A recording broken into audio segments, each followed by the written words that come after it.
Hi, this is Curtis, and I'm going to show you how to apply fades in Sonar for MIDI notes. This is a good example that I have.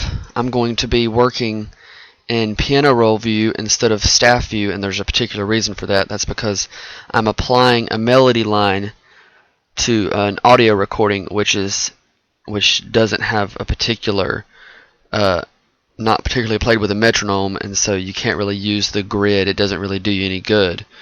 So here's just a quick snippet of the audio that's already recorded. It's a song called Pie Jesu.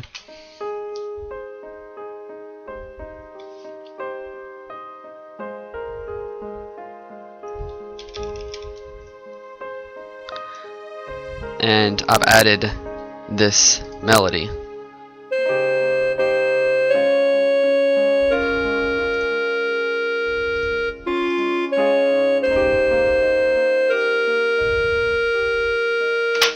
Now, like I said, there's really no point in looking at it in staff view because it's all messed up as far as the grid is concerned, because the audio was not recorded with any click track in mind or anything like that. So I'm just trying to match it up with the audio recording, not match it up with what works correct with the math. It doesn't matter. All that matters is that this melody line is synced up with the recording, since the recording can't be changed at this point. So I actually played this melody with the audio. So this is me actually editing this song, and I'm going to show you how to apply fades. Now this is, let me see exactly which, I did a clarinet. Okay, yeah, this is a clarinet sound, and some MIDI instruments like clarinet and a few others, I'm using a soft synth, so this isn't general MIDI. I'm using the Cakewalk TTS, and I will show you exactly what I'm using in case any of you want to use this particular sound. I'm using, just the regular Cakewalk TTS reed clarinet sound. So that's where you get this particular MIDI sound if you want it. But a lot of instruments like clarinet, for example, it doesn't sound exactly right. Of course, it's just trying to get close anyway. It's not going to sound perfect. It's not going to sound exactly like a clarinet, but you can get pretty close. But one thing that causes it to not be very close is the fact that notes are either on or off. So you hear da, and it just sort of stops. The note just stops, and a clarinet doesn't really sound like that. So on those particular notes, the ones where it's a problem, these longer notes, this one here, this one here, this one here, this one here, it's sort of a problem where they just go da and stop. So I'm going to show you how to fade them out, a simple way to do that. So let's listen to what the problem is first.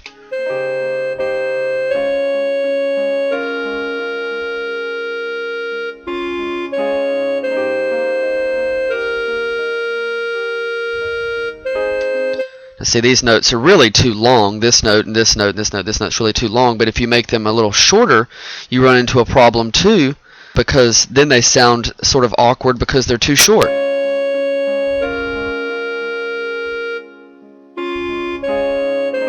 And that may sound fine for some people.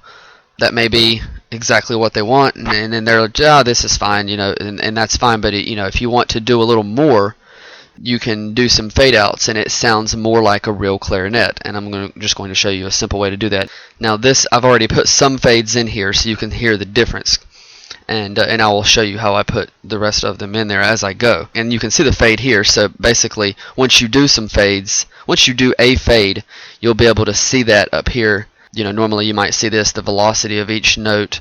You can change it here, and it's continuous control 11 is your expression. It's sort of like a sub-volume. It's not your volume for that channel. That is continuous control 7. And I don't like to use continuous control 7, the actual volume level, especially if you're doing something live. Now this isn't done live, but you can't really mix live, because if you're telling continuous control 7 to be value 64, then you can turn it up to 85. As soon as it sees that 64, it's going to be back to 64. So that's sort of a problem. So you really don't want to use volume level. You really want to use expression pedal, which is continuous control 11. and you can think of it as just like a sub volume. So when I click on that, once I've made one of these, that will be an option. It won't be an option until I've made one of them, and of course it's channel 1. That's the only MIDI channel I have, and so now you can see that, and you can move this to see it more if you want, but you want to be able to see your notes too, so you don't want it to be, you know, huge. Okay, so basically by default expression has a value of 127, or its full volume, and I'm just fading down, not even necessarily fading all the way out. I'm just faded to value 32. You know, it goes up to from 0 to 127, 128 values, and I just go to 32, and then I jump back up, because of course by the next note, if you don't bring it back up, if you don't bring the sub volume back up, it's still going to be down here on this next note, and that's an issue. So you definitely want it to be back up before you start your next note. And this is a little bit of a strange issue because, like I've said, this isn't to any particular grid, so it's sort of an issue with getting the timing of these right. So it's not going to look pretty in this particular case because I'm doing it to an audio recording. So you just have to sort of get everything matched up based on sight, pretty much, instead of trying to get it to the grid. So my snap grid doesn't even need to be on. It's pointless to have it on now. It's just going to hinder me in this case. So now let's listen to it with the fade out, and you can see how it sounds.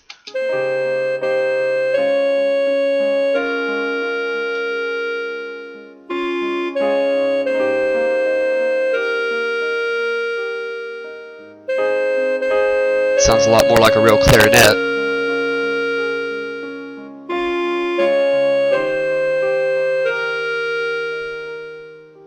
Now this one I did all the way down to 0 because I wanted to see the difference, see what sounded more natural if I just went down most of the way or if I went down all the way.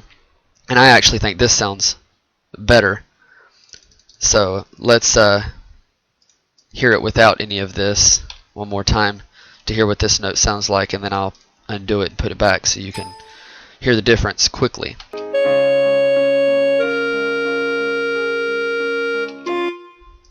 Compared to this.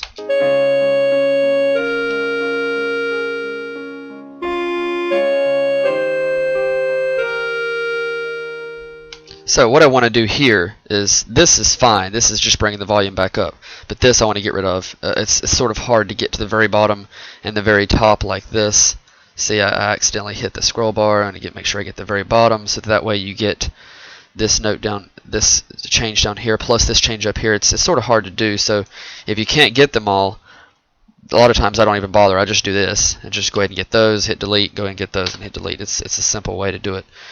Okay, this is what you do in this case. Now, I don't have my snap grid on because it doesn't really matter too much at this point, so I'm just clicking anywhere. But you click where you want your fade to start, and with the way that Sonar 7, which is what I used before Sonar X1, it used F9 and F10 to select a particular piece in time. I have decided to map them to the left bracket and right bracket. The bracket's right next to the letter P on the keyboard. So I can just hit left bracket, and then I can come here and hit right bracket, and I have this time selected.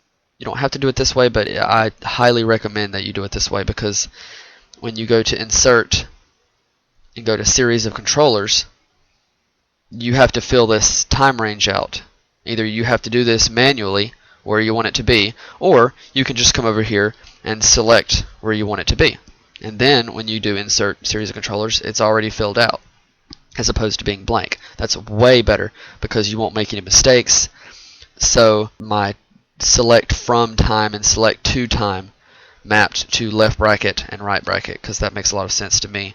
So I'm going to say from there to there, that's where I want the fade out to start, this is where I want the fade out to end. And now I actually have insert a series of controllers mapped to the F key for fade. That's the way I've always done it. It works really well. I just hit F, this pops up.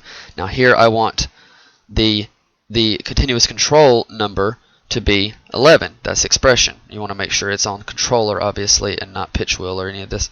And then MIDI channel 1, and I want it to start at 127, and I want it to go to 0. And of course the time range will be correct if you've already selected this. Just make sure you're doing it on the right channel. Sometimes this has been set on the wrong channel and I didn't pay any attention to it, and you're trying to turn down the volume on channel 3 instead of MIDI channel 1 like I want to here, so just make sure that's right. And then I hit OK.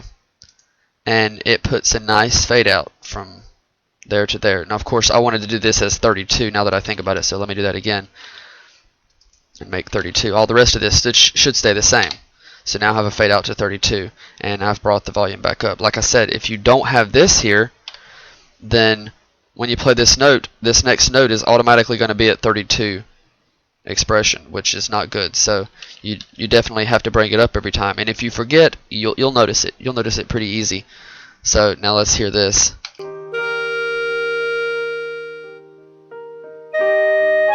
That sounds good. All these notes are fine.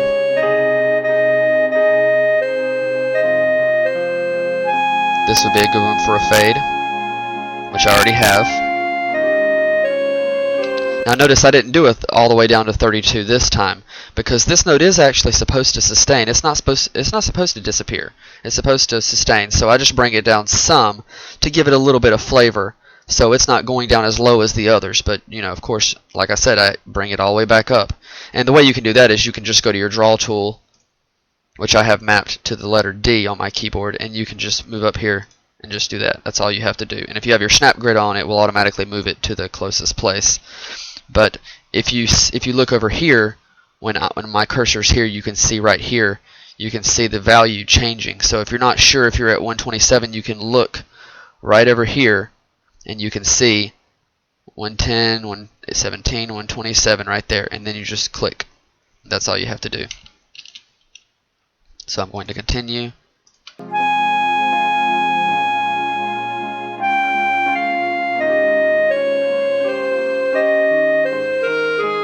Fade here, which goes all the way to 0, which I can change if I want to, and I do, because I like the 32 better. I'm going to go from here to here.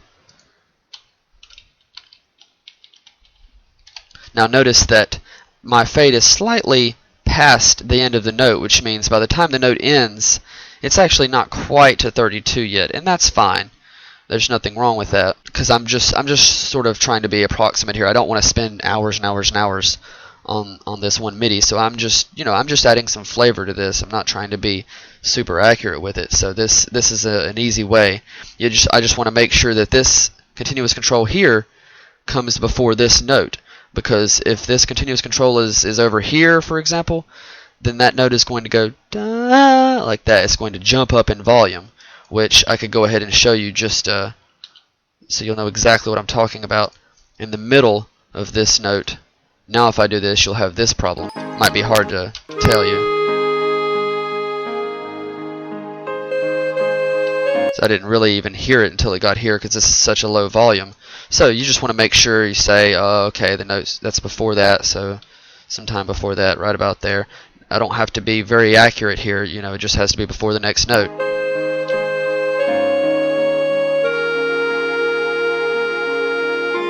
Now here's a situation where there is a problem. This note does not end until after this one begins, and you want the volume to be all the way down as low as you're going to be on this note, but you want it to be all the way back up to 127 by the time this note starts. But if you do that, then this note's going to be back loud again. So in this particular case, what I really need to do is bring this note back a little bit, maybe bring this one back just a tad. That way there is some space in here. There's enough time for me to bring the expression all the way back up to 127.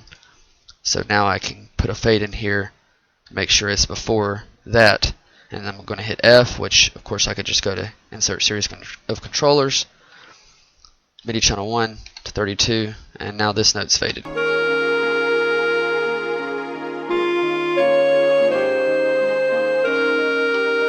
And hopefully that lets you know how to fade notes and what to watch out for. And if you like my channel, subscribe, and I'll see you next time.